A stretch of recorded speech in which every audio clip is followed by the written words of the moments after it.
اعوذ باللہ السمیع العلیم من الشیطان الرجیم بسم اللہ الرحمن الرحیم۔ سامعین محترم، اللہ تعالیٰ کی دی ہوئی توفیق کے ساتھ آج 28واں سپارہ تلاوت کیا گیا۔ 28ویں سپارے میں جو پہلی صورت ہے سورہ المجادلہ کے نام سے۔ سورہ المجادلہ ایک معروف صحابیہ حضرت خولہ رضی اللہ تعالی عنہ کے ایک واقعے پر نازل ہوئی۔ زمانے قدیم میں یہ رواج تھا کہ کوئی شخص بھی اگر غصے میں اپنی بیوی کو یہ کہہ دیتا کہ تو میری ماں کی طرح ہے تو طلاق واقع ہو جاتی، اور ایسی طلاق ہوتی کہ جس کی رجوع کی کوئی صورت نہیں تھی۔ اور یہ رواج چلا آ رہا تھا، یہ قانون چلا آ رہا تھا۔ یہی ہوا کہ حضرت خولہ کے خامد نے حضرت خولہ کو یہی الفاظ کہہ دیے۔ ابھی حضرت خولہ ادھیڑ عمر عورت تھی، خامد بھی بوڑھا تھا، چھوٹے چھوٹے بچے تھے۔ اب یہ سوچنے لگی کہ اب بنے گا کیا؟ تو ان کا تو قیامت ٹوٹ گئی ایک طرح کہ بچے کدھر جائیں گے، خامد کا کیا بنے گا، میرا کون پرسان حال ہوگا۔ پورے کا پورا خاندان بکھرتا ہوا نظر آیا۔ تو اس معاملے کو لے کر رسول اللہ صلی اللہ علیہ وسلم کے پاس آئے، اور قرآن پاک کے الفاظ ہیں قد سمع اللہ قول التی تجادلک فی زوجہا وتشتکی الی اللہ۔ اب دیکھیں اللہ تعالیٰ کا بھی بعض لوگوں کا اللہ کے ساتھ کتنا گہرا تعلق ہوتا ہے کہ وہ رسول اللہ صلی اللہ علیہ وسلم کی خدمت میں آئیں اور آ کر اللہ کے معاملے میں جھگڑ پڑی کہ اللہ تعالیٰ سے آپ یہ کہیں کہ میں اب کدھر جاؤں، میرے بچوں کا کیا بنے گا۔ دیکھیں نا لوگوں کا کیسا اللہ کے ساتھ تعلق ہوتا ہے۔ یہ باتیں تو اللہ کے ساتھ ہی ہو سکتی ہیں نا، اگر اللہ کے ساتھ تعلق ہو، مضبوط تعلق ہو تو اللہ سے ساری باتیں ہو سکتی ہیں۔ تو وہ تشتکی الی اللہ کہ وہ اللہ کے اس معاملے میں شکایت کر رہی تھی اللہ تعالیٰ سے کہ یہ کیا معاملہ ہے، ہمارا بنے گا کیا، میرا کیا بنے گا، بچوں کا کیا بنے گا۔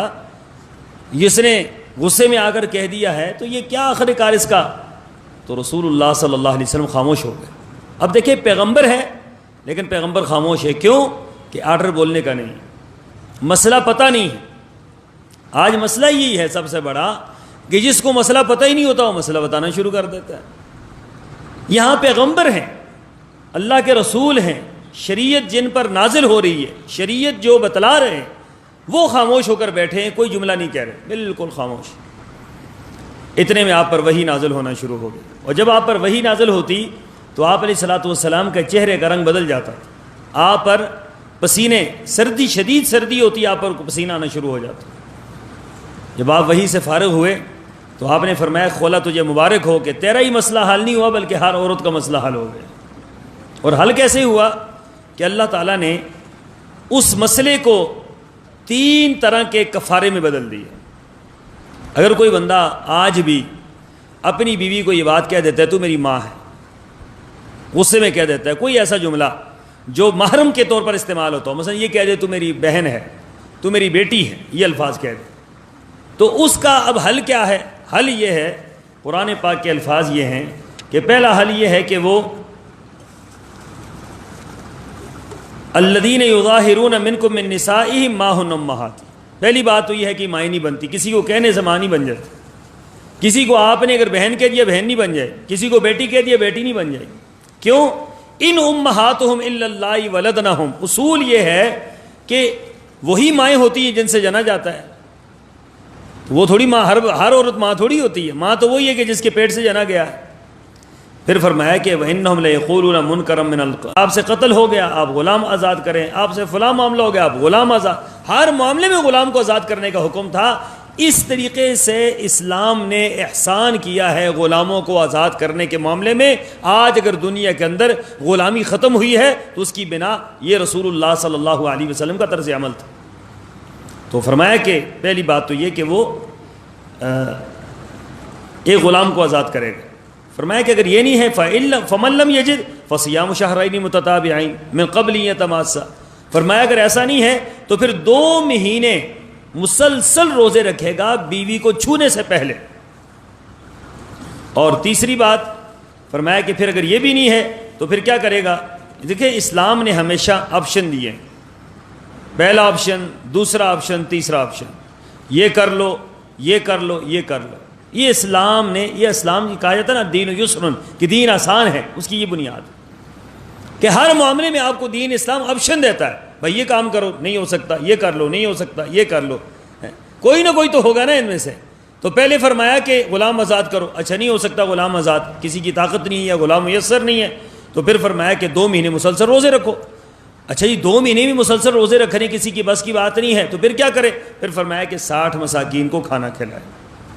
اب 60 مساکین کو کھانا کھلانا یہ کوئی مشکل کام نہیں ہے, یہ آسانی کے ساتھ کھلایا جا سکتا ہے. لیکن اصول یہ ہے, ترتیب یہ ہے کہ اگر غلام موجود ہے, غلام کی طاقت ہے, تو غلام آزاد کیا جائے گا. اگر غلام موجود نہیں ہے, اس کی طاقت نہیں ہے, تو پھر کیا کیا جائے گا, پھر 2 مہینے مسلسل روزے رکھے جائیں گے. اگر کوئی بندہ 2 مہینے کے روزے نہیں رکھ سکتا, یہ اس کا اور اللہ کا معاملہ ہے, تو پھر وہ کیا کرے گا کہ 60 مساکین کو کھانا کھلائے گا. یہ 60 مساکین کو وہی کھانا کھلائے گا جو وہ خود کھاتا ہے. ایک مسکین کو بھی 60 دن کھلا سکتا ہے, یا ایک ہی مرتبہ 60 مساکین کا کھانا دے سکتا ہے, یا ایک ہی مرتبہ 60 مساکین کو بٹھا کر کھانا کھلا سکتا ہے. تو قرآن پاک نے اس کا یہ حل پیش کیا. حضرت خولا رضی اللہ تعالیٰ عنہ کو جب یہ آیت اتری تو انہوں نے فرمایا اللہ کے رسول صلی اللہ علیہ وسلم, آپ نے فرمایا غلام آزاد کرو, تو جو میرا خامن ہے وہ تو کنگال ہے, اس کے پاس تو ہے ہی کچھ نہیں. اب دیکھیں نا اگلا مرحلہ شروع ہو گیا کہ اللہ کے رسول اس کے پاس ہے ہی کچھ نہیں. اچھا کہا کہ 2 مہینے کے روزے رکھ لے. کہا اللہ کے رسول وہ 2 مہینے کے روزے کہاں رکھ سکتا ہے, وہ فقیر آدمی ہے, بوڑھا آدمی ہے, گرمیوں کا موسم ہے, کہاں 2 مہینے کے روزے رکھے گا. تو آپ نے فرمایا پھر اس طرح کرے کہ 60 مساکین کو کھانا کھلا دے. اللہ کے رسول وہ غریب آدمی ہے, 60 مساکین کو کھانا کہاں سے کھلائے گا. فرمایا خولا پھر اس طرح کرو کہ کچھ میں دیتا ہوں, قربان جاؤ محمد رسول اللہ صلی اللہ علیہ وسلم. فرمایا کچھ میں دیتا ہوں, کچھ تم صدقہ کر دو. تو حضرت خولا جن کو طلاق دی گئی تھی, جن کو یعنی ماں کہا گیا تھا, انہوں نے کچھ دیے چیزیں, کچھ کھجوریں انہوں نے دی, اور کچھ رسول اللہ صلی اللہ علیہ وسلم نے ان کی طرف سے دی. تو اس جو خامن تھا حضرت خولا کا, انہوں نے اپنی طرف سے فدیہ ادا کی.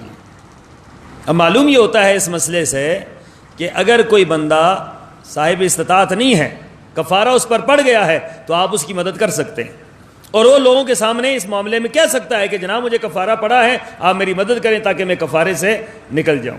تو یہ قرآن پاک کی اس آیت مبارکہ سے. ایک اور مسئلہ یہاں سے, ایک صحابی کا, ان کا بھی ایسا ہی معاملہ تھا.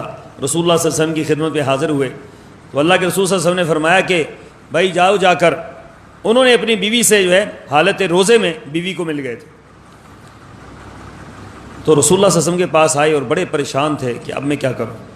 اللہ کے رسول صلی اللہ علیہ وسلم نے فرمایا کہ اچھا اس طرح کرو کہ تم غلام آزاد کرو. اس نے کہا اللہ کے رسول صلی اللہ علیہ وسلم میں خود غلام ہوں, مراد یہ ہے کہ میرے پاس تو ہے ہی کچھ نہیں. تو فرمایا اس طرح کرو کہ 2 مہینے کے روزے رکھو. تو میں اللہ کے رسول 1 مہینے کے روزے پورے نہیں کر سکا, میں 2 کے کہاں سے پورے کروں, تو یہ میرے لیے بڑا مشکل کام. تو رسول اللہ صلی اللہ علیہ وسلم نے فرمایا کہ پھر اس طرح کرو کہ 60 مساکین کو کھانا کھلا دو. اس نے کہا اللہ کے رسول یہ رحمت للعالمین ہے, شریعت بدلتی نہیں, اپنی جگہ سے شریعت نہیں بدلی, لیکن یہ ہے کہ اس کے اندر جو ہو سکتا تھا امکانی حد تک وہ کیا گیا. تو کہا کہ پھر 60 مساکین کو کھانا کھلاؤ. کہا اللہ کے رسول صلی اللہ علیہ وسلم اس پوری بستی کے اندر مجھ سے بڑھ کر غریب ہے ہی کوئی نہیں, میں کہاں سے کھانا کھلاؤں گا. فرمایا اچھا بیٹھ جاؤ. بیٹھ گئے. اتنے میں کھجوروں کے ٹوکرے آئے. تو رسول اللہ صلی اللہ علیہ وسلم نے اس صحابی کو بلایا اور بلا کر فرمایا کہ یہ جو کھجوریں آئی ہیں نا, لے جا کر یہ لوگوں کو بانٹ دے, بستی کے لوگوں کو بانٹ دے. اس نے کہا اللہ کے رسول میں اتنا غریب آدمی ہوں, پوری بستی میں مجھ سے بڑھ کر غریب ہے ہی کوئی نہیں. تو اللہ کے رسول صلی اللہ علیہ وسلم نے فرمایا اچھا جاؤ چاہ کر تم کھا لو, تم اپنے گھر والوں کو کھلا لو, خود کھا لو, لیکن یہ صرف تمہارے لیے یہ مسئلہ ہے, کسی اور کے لیے نہیں. سبحان اللہ. اسلام نے یہ کہا جاتا ہے نا کہ رسول اللہ صلی اللہ علیہ وسلم رحمت للعالمین تھے, یہ رحمت للعالمین تھے کہ آپ علیہ الصلوۃ والسلام نے مشقت پیدا نہیں کی لوگوں کے لیے, مشکل پیدا نہیں کی لوگوں کے لیے, دشواری پیدا نہیں کی لوگوں کے لیے, بلکہ لوگوں کو دین پر چلنے کے لیے آسان راستے بتلائے کہ اس طرح چلو, اس طرح چلو, اس طرح چلو. جس طریقے سے چل سکتے ہو دین پر چلو. لیکن اب صحابہ کو رسول اللہ صلی اللہ علیہ وسلم نے فرمایا, نکلے ہیں بنو قریظہ کی طرف, تو آپ علیہ الصلوۃ والسلام نے فرمایا کہ نماز جا کر بنو قریظہ میں پڑھنی. اب صحابہ کرام نکلے وہاں سے, راستے میں نماز کا ٹائم ہو گیا, نماز عصر کا وقت تھا, اور صحابہ کرام نماز عصر ایک سیکنڈ بھی لیٹ نہیں کرتے تھے. تو انہوں نے کیا کیا کہ راستے میں آپس میں اختلاف پیدا ہوا کہ بھائی نماز کا ٹائم ہو گیا ہے, نماز پڑھیں. کچھ لوگوں نے کہا نہیں, اللہ کے رسول صلی اللہ علیہ وسلم نے فرمایا کہ قریظہ میں جا کر پڑھنی ہے. تو اس طرح اختلاف ہوا, تو کچھ نے پڑھ لی, کچھ نے وہاں جا کر پڑھی. تو جب رسول اللہ صلی اللہ علیہ وسلم کے پاس یہ دونوں حضرات آئے اور آ کر کہا اللہ کے رسول ہم نے پڑھ لی, انہوں نے نہیں پڑھی, تو رسول اللہ صلی اللہ علیہ وسلم نے فرمایا کہ تم دونوں نے ٹھیک کیا. یہ نہیں فرمایا کہ تم نے کیوں پڑھی, یہ نہیں فرمایا کہ تم نے کیوں پڑھی, دونوں کو یہ فرمایا کہ دونوں نے ٹھیک کیا. کیسے کہ جب وقت ہو چکا تھا تو ان کی دین سے محبت تھی, انہوں نے نماز پڑھ لی. اور دوسرا جو کہتے تھے کہ نہیں وہاں جا کر پڑھنی ہے, تو اللہ کے رسول صلی اللہ علیہ وسلم کے حکم کا ان کو وہ تھا, خیال تھا کہ رسول اللہ صلی اللہ علیہ وسلم نے فرمایا کہ وہاں پڑھنی ہے, تو لہٰذا وہاں جا کر پڑھیں گے. تو اللہ کے رسول صلی اللہ علیہ وسلم نے دونوں فریقوں کو کیا کیا, دونوں کو برا نہیں کہا, دونوں کو ڈانٹا نہیں ہے, دونوں کی بات کو غلط نہیں کہا, بلکہ دونوں کی بات کو کیا کیا ہے, درست فرمایا ہے. اس طرح اللہ کے رسول صلی اللہ علیہ وسلم نے امت کے لیے آسانیاں پیدا کی. لیکن اب مسواک کتنی بڑی چیز ہے, مسواک ہر بندہ کر سکتا ہے, کون سا مشکل کام ہے. لیکن آپ علیہ الصلوۃ والسلام نے فرمایا کہ میں چاہتا ہوں کہ میں تمہیں مسواک کا حکم دوں, لیکن میں صرف اس وجہ سے نہیں دیتا, لولا ان اشق علی امتی, اگر میری امت پر یہ بات دشوار نہ ہوتی, مشکل نہ ہو جاتی, یہ کرنا مشکل نہ ہوتا, یا اس کا حاصل کرنا مشکل نہ ہوتا, یا میسر ہونا مشکل نہ ہوتا, تو میں حکم دیتا کہ ہر نماز کے ساتھ مسواک کرو. لیکن چونکہ مجھے خیال ہے امت کا, تو اس لیے آپ علیہ الصلوۃ والسلام پر قربان جائے کہ آپ نے کیا کیا ہے, آسانی پیدا کی ہے. تو یہ دین آسان ہے. اب اتنا آسان دین, اس پر اگر لوگ عمل نہ کریں تو اس سے بڑی بد نصیبی اور کیا ہو سکتی ہے. اس کے بعد اسی سورہ مبارکہ کے اندر اللہ تعالیٰ نے صحابہ کرام کا ذکر کیا ہے. اور صحابہ کرام کے بارے میں جب اللہ تعالیٰ ذکر فرماتے ہیں تو بڑی عجیب یہ آیات مبارکہ ہے.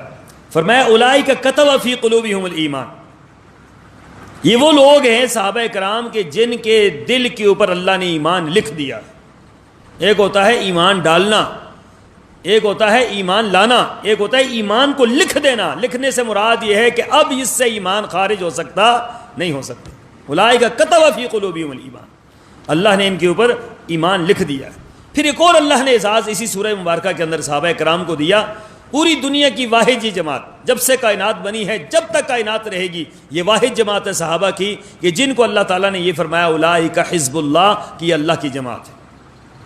اللہ کی جماعت ہونا جن کو لقب دیا گیا, تو سوچنے کی بات ہے یہ کوئی معمولی لوگ ہیں جن کو اللہ کی جماعت فرمایا. رسول اللہ صلی اللہ علیہ وسلم کے ساتھ ہی اللہ کی جماعت ہے. اور اللہ کی جماعت کے متعلق کوئی گفتگو کرتے ہوئے سوچے کہ میں اللہ کی جماعت کے متعلق کیا گفتگو کر رہا ہوں. ہر رمضان کے اندر آپ دیکھتے ہیں کہ کیسے کیسے تماشے لگتے ہیں ہمارے ہاں میڈیا کے اوپر. میڈیا کا منہ کھول دیا گیا ہے. وہ ایسا دور ہے کہ پتھر باندھ دیے گئے ہیں اور جانور کھول دیے گئے. تو اب ہوا یہ ہے کہ ہر رمضان کے اندر صحابہ کرام پر جو ہے وہ تبرہ کرنے والے ٹی وی کے اوپر بیٹھ کے تبرہ کرتے ہیں. کوئی حضرت امیر معاویہ کو کہہ رہا ہے, کوئی کسی کو کہہ رہا ہے, کوئی کسی کو کہہ رہا ہے. آگے ایک واقعہ آئے گا اس میں سورہ ممتحنہ میں کہ رسول اللہ صلی اللہ علیہ وسلم کے جب آپ نے ارادہ کیا مکہ المکرمہ پر حملہ کرنے کا, تو آپ نے اس بات کو خفیہ رکھا تھا. یہ بات آپ نے خفیہ رکھی تھی کہ مکہ مکرمہ پہ حملہ کرنا ہے, لیکن آپ نے بتایا کسی کو نہیں. تیاری صحابہ کرام کو فرمایا کہ تیاری کرو. صحابہ تیاریاں کر رہے ہیں کہ مکہ المکرمہ پہ جانا ہے, مکہ فتح ہونے والا ہے اور ہم وہاں پر جائیں گے, باقاعدہ جنگوں کی تیاری. اس دوران ایک صحابی, یہ سوال ہے کہ وہ صحابی کون سے تھے, ان کا نام کیا تھا.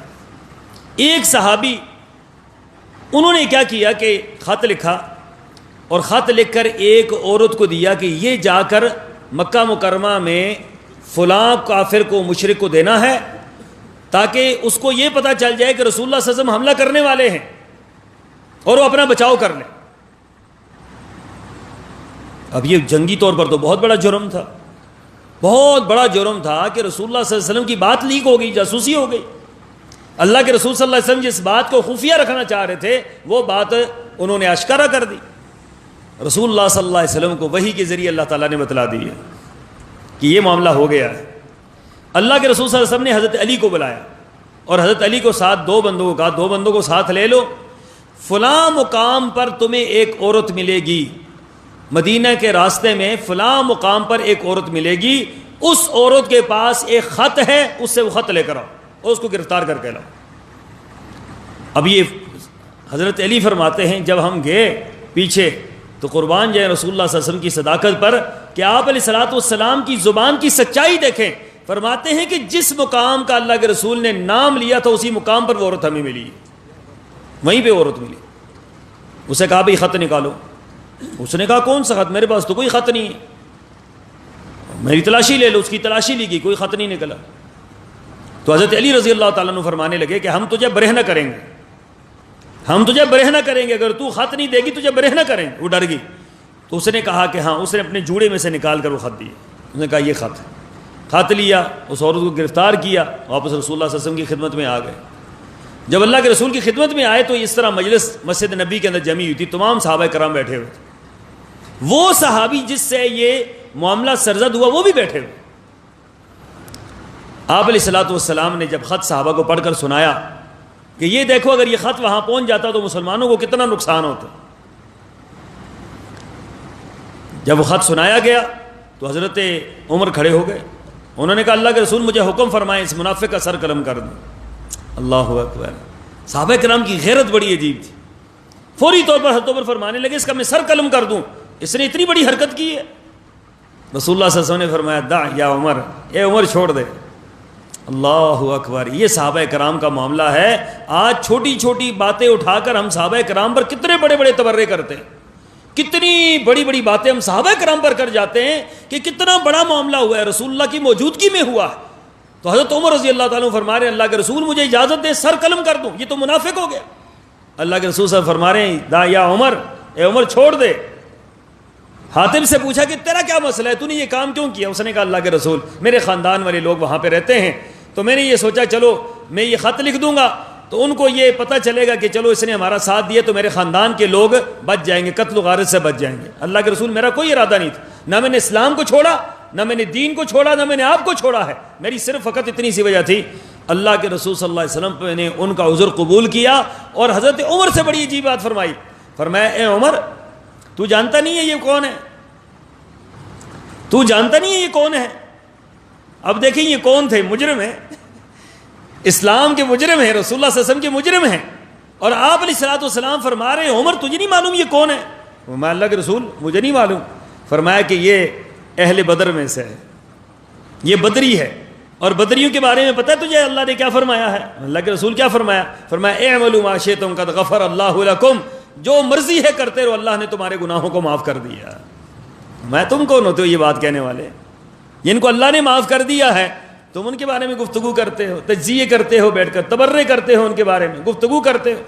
تمہیں صحابہ کرام ملے ہیں، وہ جو بندہ صحابہ کرام کے بارے میں گفتگو کر رہا ہے وہ اپنے آپ کو نہیں دیکھتا، اپنے کردار کو نہیں دیکھتا، یہ اپنی چہروں اور اپنی شکلوں کو نہیں دیکھتے یہ، اور صحابہ کرام کے بارے میں گفتگو کرتے ہیں، رسول اللہ کے ساتھیوں کے بارے میں، کہ رسول اللہ صلی اللہ علیہ وسلم فرما رہے ہیں کہ اللہ تعالیٰ نے ساری کائنات میں جھانکا، ساری کائنات میں اللہ نے مجھے چنا، پھر اللہ نے ساری کائنات میں جھانکا، اللہ نے میری رفاقت کے لیے صحابہ کرام کو چنا، جن کو اللہ نے چنا ہے، جن کو اللہ نے رفیق بنایا، جن کو اللہ نے محبوب بنایا، جن کو اللہ نے ممد اور معاون بنایا، جن کو اللہ نے نصرت والا بنایا، ان کے بارے میں آج گفتگو کرتے ہیں لوگ، تو ان سے بڑھ کر بدبخت اور لوگ کون ہو سکتے ہیں؟ تو یہ صحابی کون تھے یہ میں نام آپ سے پوچھتا ہوں۔ اس کے بعد ہے سورہ صف ہے۔ سورہ صف کے اندر اللہ تعالیٰ نے بے شمار احکامات نازل فرمائے ہیں، لیکن ساتھ ساتھ مسلمانوں کی تعریف فرمائی، ان اللہ یحب الذین یقاتلون فی سبیلہ صفا کانہم بنیان مرصوص، کہ اللہ کے معاملے میں یا شریعت کے معاملے میں جب یہ کھڑے ہوتے ہیں تو یہ بنیان مرصوص، سیسا پلائی ہوئی دیوار کی طرح کھڑے ہوتے ہیں، یہ پیچھے نہیں ہٹتے، اللہ کے معاملے میں غیرت کا مظاہرہ کرتے ہیں، دین اسلام کے معاملے میں غیرت کا مظاہرہ کرتے ہیں۔ اور پھر اسی سورہ مبارکہ کے اندر فرمایا یریدون لیطفئوا نور اللہ بافواہہم، یہ چاہتے ہیں کہ اپنی پھوکوں سے اللہ کے نور کو بجھا دیں. واللہ متم نورہ ولو کرہ الکافرون. اللہ اس نور کو پورا کرے گا. اور پھر پورا کیا اللہ نے پوری دنیا کے اوپر 22 لاکھ مربع میل، 36 لاکھ مربع میل اور 62 لاکھ مربع میل پر مسلمانوں کی حکمرانی. یہی ہے واللہ متم نورہ، واللہ متم نورہ ولو کرہ الکافرون. دنیا چاہے یا نہ چاہے اسلام رک جائے گا، اسلام کو ختم کر دیں گے، اسلام دنیا سے مٹ جائے گا. اللہ فرماتے ہیں کہ کبھی ایسا نہیں ہوگا. وقتی طور پر مسلمانوں پر آزمائشیں آتی ہیں، ابتلا آتی ہے، پریشانی آتی ہے، مغلوبیت آتی ہے، لیکن آخر کار اسلام کیا ہوگا؟ اسلام غالب ہوگا. آخر کار اسلام غالب ہوگا. یہ اللہ کا وعدہ ہے. اس سورہ مبارکہ کے اندر اللہ نے وہی احکامات نازل فرمائے. پھر اللہ تعالیٰ نے سورہ جمعہ کے اندر جمعہ کے احکامات کہ جمعہ ایک فرض ہے اور اس فرض کے لیے جب بلایا جائے تو فوری طور پر اس کی طرف رجوع کرو. پھر اس کے بعد سورہ المنافقون ہے. سورہ المنافقون کے اندر منافقین کے گھنونے اور خطرناک ترین عزائم کا ذکر کیا گیا ہے. اس سورہ مبارکہ کے اندر اللہ تعالیٰ نے یہ واحد سورہ ہے سورہ منافقون کہ جس میں اللہ تعالیٰ نے واضح طور پر منافقوں کی نشاندہی فرمائی تھی. لیکن رسول اللہ صلی اللہ علیہ وسلم نے ان کے نام صحابہ کرام کو نہیں بتلائے، ماسوہ ایک صحابی. اس صحابی کا نام بھی آپ سے پوچھنا چاہوں گے کہ اس صحابی کا کیا نام تھا کہ جن کو منافقین کے نام بتلائے گئے. ایک صحابی تھے صرف، حضرت عمر رضی اللہ تعالیٰ عنہ. ٹھیک، حضرت عمر رضی اللہ تعالیٰ عنہ نے ان سے بلا کر پوچھا تھا اپنے دور حکومت میں کہ میں تمہیں یہ نہیں پوچھتا کیونکہ رسول اللہ صلی اللہ علیہ وسلم کے رازدان ہوں کہ منافقین کون کون سے ہیں، لیکن میں تمہیں یہ ضرور پوچھتا ہوں کہ یہ بتلاؤ کہ جن منافقین کا نام بتلایا ہے رسول اللہ صلی اللہ علیہ وسلم میں ان میں کہیں عمر کا نام تو نہیں ہے. یہ حضرت عمر رضی اللہ تعالیٰ عنہ کا خوف تھا، ڈر تھا. آج ہمیں کوئی کہہ دے نا کہ آپ کے اندر منافقوں والی باتیں، ہمیں منافق، جبکہ پکی باتیں ہوں گی منافقوں والی، پکے اعمال ہوں گے منافقوں والے، لیکن بات ماننے کو تیار نہیں. اور حضرت عمر رضی اللہ تعالیٰ عنہ کتنی عاجزی ہے، کتنی انکساری ہے، کتنا تضرع ہے، کتنا ڈر ہے، خوف ہے کہ میں تمہیں یہ نہیں پوچھتا کہ منافقین کے نام کون سے ہیں، میں صرف یہ پوچھتا ہوں کہ اس میں میرا نام تو نہیں ہے. اور میں عمر آپ کا نام کیسے ہو سکتا ہے؟ آپ کو تو اللہ تعالیٰ نے اور نبی نے کئی مرتبہ اپنی زبان مبارک سے جنت کی بشارت دی. آپ جیسا خوش نصیب کون ہو سکتا ہے؟ تو یہ اس سورہ مبارکہ کے اندر منافقین کے باقاعدہ طور پر رسول اللہ صلی اللہ علیہ وسلم کو نام بتلائے گئے. پھر اس کے بعد سورہ تغابن ہے. سورہ تغابن میں بھی توحید کے مسائل اور آخرت کے احکامات اور جنت اور جہنم کی احکامات. یہ سورہ طلاق ہے. اس کے بعد سورہ طلاق کے اندر طلاق کا مکمل دستور اور قانون بتلایا گیا ہے. اگر آپ کو کبھی طلاق کے مسائل دیکھنے ہیں تو 2 صورتوں کا ضرور مطالعہ کریں. ایک سورہ بقرہ، اس کے دوسرے سپارے کے آخر میں طلاق کے مسائل ہیں، اور ایک طلاق کے مسائل جو ہیں سورہ الطلاق میں ہیں. یہ نام ہی سورۃ طلاق ہے. تو اس سورہ مبارکہ کو ضرور پڑھ لیں. اس سے آپ کو طلاق کے بے شمار مسائل، عدت کے مسائل، طلاق کی کتنی اقسام ہیں، پھر نکاح کی کتنی اقسام ہیں، یہ ساری کی ساری تفصیل اللہ تعالیٰ نے سورہ طلاق کے اندر بیان فرمائی. اور اس کے بعد سورہ تحریم ہے. سورہ تحریم معروف وہ صورت ہے کہ فرمایا کہ اے محمد صلی اللہ علیہ وسلم لما تحرم ما حل اللہ لک، کہ وہ چیز جو اللہ نے حلال کر دی ہے آپ اس کو کیسے حرام کر سکتے ہیں. معلوم یہ ہوتا ہے کہ حلال کرنا یا حرام کرنا یہ نبی کا کام بھی نہیں ہوتا. یہ کس کا کام ہے؟ یہ اللہ کا. یہ اختیار میرے اللہ کا ہے، یہ پیغمبر کا کام نہیں ہے. پیغمبر صرف رسول ہوتا ہے. رسول کا معنی ہوتا ہے پیغمبر. پیغمبر کا معنی ہے پہنچانے والا. پیغمبر کا معنی بنانے والا نہیں ہوتا. تو اس لیے قرآن پاک کی صورت میں واضح طور پر رسول اللہ صلی اللہ علیہ وسلم کو یہ احکامات بتلائے گئے. تو سوال 2 تھے میرے. پہلا سوال یہ تھا کہ اس صحابی کا نام بتلائیں. جی ماشاء اللہ، حاطب بن ابی بلتا رضی اللہ تعالیٰ عنہ. یہ بدری صحابی تھے اور یہ بس زندگی میں یہی ان سے معاملہ ہوا ہے اور اللہ تعالیٰ نے معاف کر دیا. رسول اللہ صلی اللہ علیہ وسلم نے معاف کر دیا. بات کیا ہو گئی؟ ختم ہو گئی. دوسرے صحابی جی ماشاء اللہ ماشاء اللہ، اللہ تعالیٰ آپ کو برکت دے. آپ کیا کہہ رہے تھے؟ ہیں نہیں، عبداللہ بن ابی تو وہ تو رئیس المنافقین تھا نا. میں نے یہ سوال یہ کیا تھا کہ رسول اللہ صلی اللہ علیہ وسلم نے ایک صحابی کو منافقین کے نام بتلائے تھے. وہ صحابی کون سے تھے؟ ادھر بتا بھی دیا نا. حذیفہ بن یمان رضی اللہ تعالیٰ عنہ. یہ معروف صحابی تھے جن کو یہ بتلایا گیا تھا کہ فلاں فلاں فلاں منافق ہیں. اور آپ یہ اندازہ لگا لیں زندگی بھر مرتے مر گئے وہ رسول اللہ صلی اللہ علیہ وسلم کے اس راز کو انہوں نے فاش نہیں کیا، کسی کو نہیں بتلایا پوری زندگی. کیوں؟ کہ اللہ کے رسول صلی اللہ علیہ وسلم نے صرف ان کو بتلایا تھا اور کسی کو نہیں بتلایا. تو یہ صحابہ کرام کی رسول اللہ صلی اللہ علیہ وسلم کے ساتھ تعلق اور دین اسلام کے ساتھ تعلق تھا. اللہ تعالیٰ مجھے اور آپ کو عمل کی توفیق عطا فرمائے. وآخر دعوانا ان الحمد للہ رب العالمین.